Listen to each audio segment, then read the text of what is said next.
بسم اللہ الرحمن الرحیم۔ نبی کریم صلی اللہ علیہ وسلم کی خدمت میں دیپا کی کچھ کبیاں تحفے کے طور پر آئی تھیں، جن میں سونے کی گٹھیاں لگی ہوئی تھیں۔ انہیں حضرت صلی اللہ علیہ وسلم نے اپنے چند صحابہ میں تقسیم فرما دیا اور ایک کبہ مخرمہ بن نوفل رضی اللہ عنہ کے لیے رکھ لی تھی۔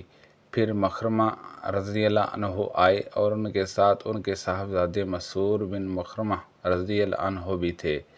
آپ دروازے پر کھڑے ہو گئے اور کہا کہ میرا نام لے کر نبی کریم صلی اللہ علیہ وسلم کو بلا لا۔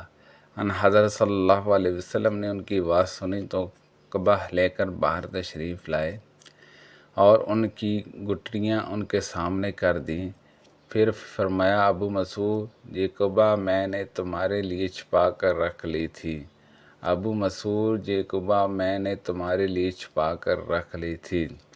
مخرمہ رضی اللہ عنہ ذرا تیز طبیعت کے آدمی تھے۔ ابن علیہ نے ایوب کے واسطے سے یہ حدیث مرسلہ کی روایت کی ہے، اور حاتم بن وردان نے بیان کیا کہ ہم سے ایوب نے بیان کیا، ان سے ابن ابی ملیکہ نے، ان سے مسعود رضی اللہ عنہ نے کہ نبی کریم صلی اللہ علیہ وسلم کے جہاں کچھ کبیاں آئی تھیں۔ اس روایت کے مطابق الیاس نے ابن ابی ملیکہ سے کی ہے۔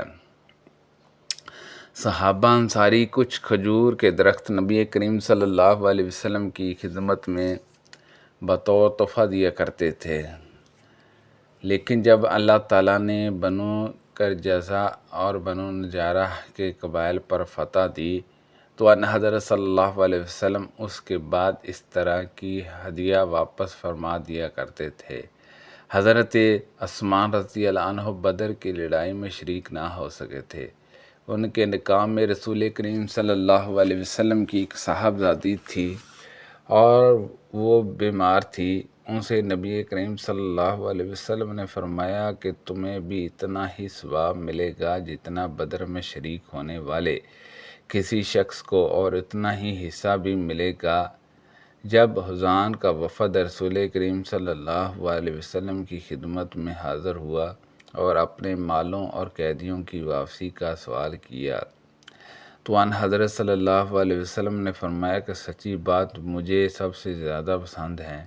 ان دونوں چیزوں میں سے تم ایک ہی واپس لے سکتے ہو، اپنے قیدی واپس لے لو یا پھر مال لے لو، اور میں نے تمہارا انتظار بھی کیا۔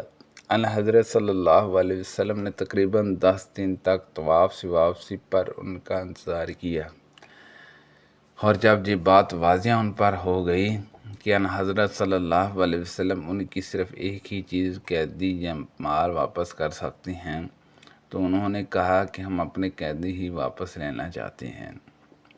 اب حضرت صلی اللہ علیہ وسلم نے مسلمانوں کو خطاب فرمایا۔ آپ صلی اللہ علیہ وسلم نے اللہ کی اس کی شان کے مطابق حمد و ثنا بیان کرنے کے بعد فرمایا، اما بعد، تمہارے یہ بھائی اب ہمارے پاس توبہ کر کے آئے ہیں، اور میں مناسب سمجھتا ہوں کہ ان کے قیدی انہیں واپس کر دیے جائیں۔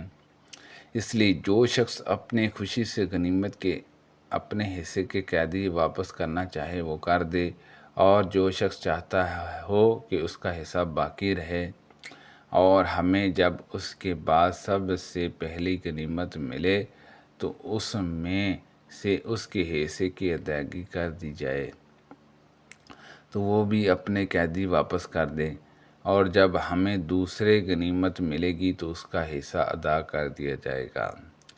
اس پر صحابہ اکرام رضی اللہ عنہما نے کہا کہ یا رسول اللہ صلی اللہ علیہ وسلم، ہم اپنی خوشی سے انہیں اپنے حصے واپس کر دیتے ہیں۔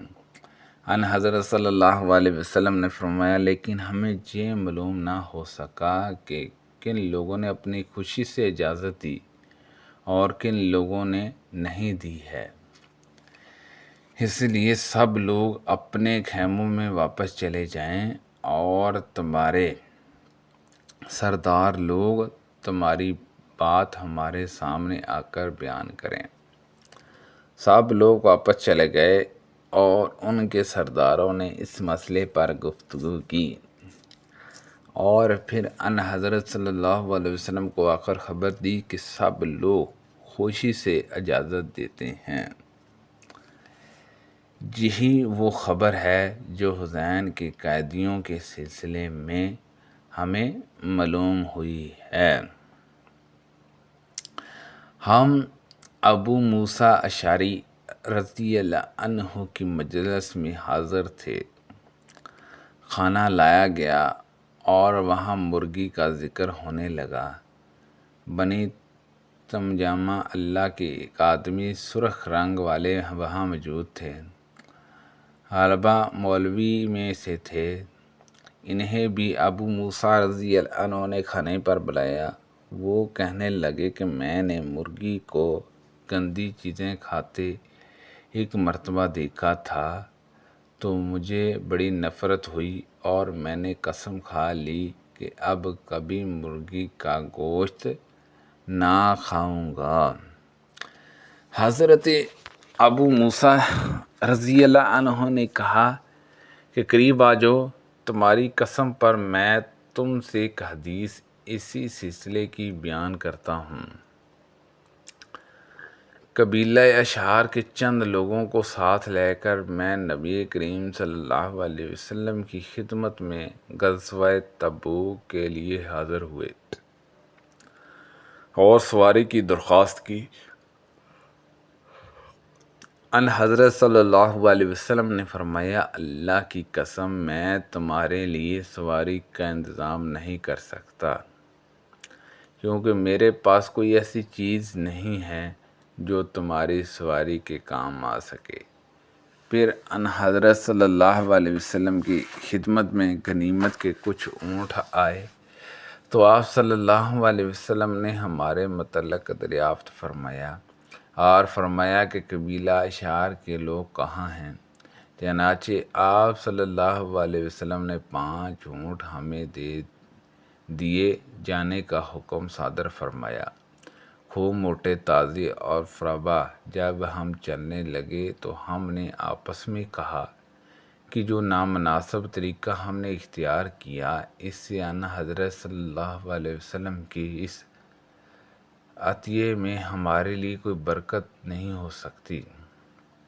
چنانچہ ہم پھر ان حضرت صلی اللہ علیہ وسلم کی خدمت میں حاضر ہوئے اور عرض کیا کہ ہم نے پہلے جب آپ سے درخواست کی تھی تو آپ نے قسم کھا کر فرمایا تھا کہ میں تمہاری سواری کا انتظام نہیں کر سکوں گا۔ شاید آپ حضرت صلی اللہ علیہ وسلم کو وہ قسم یاد نہ رہی ہو، لیکن ان حضرت صلی اللہ علیہ وسلم نے فرمایا کہ میں نے تمہاری سواری کا انتظام واقعی نہیں کیا۔ وہ اللہ تعالیٰ ہے جس نے تمہاری یہ سواریاں دے دی ہیں۔ اللہ کی قسم تم اس پر یقین رکھو کہ انشاءاللہ جب بھی میں کوئی قسم کھاؤں پھر مجھ پر یہ بات ظاہر ہو جائے کہ بہتر اور مناسب طرز عمل اس کے سوا میں ہے تو میں وہی کروں گا جس میں اچھائی ہوگی اور قسم کا کفارہ دے دوں گا۔ سبحان اللہ عز و جل۔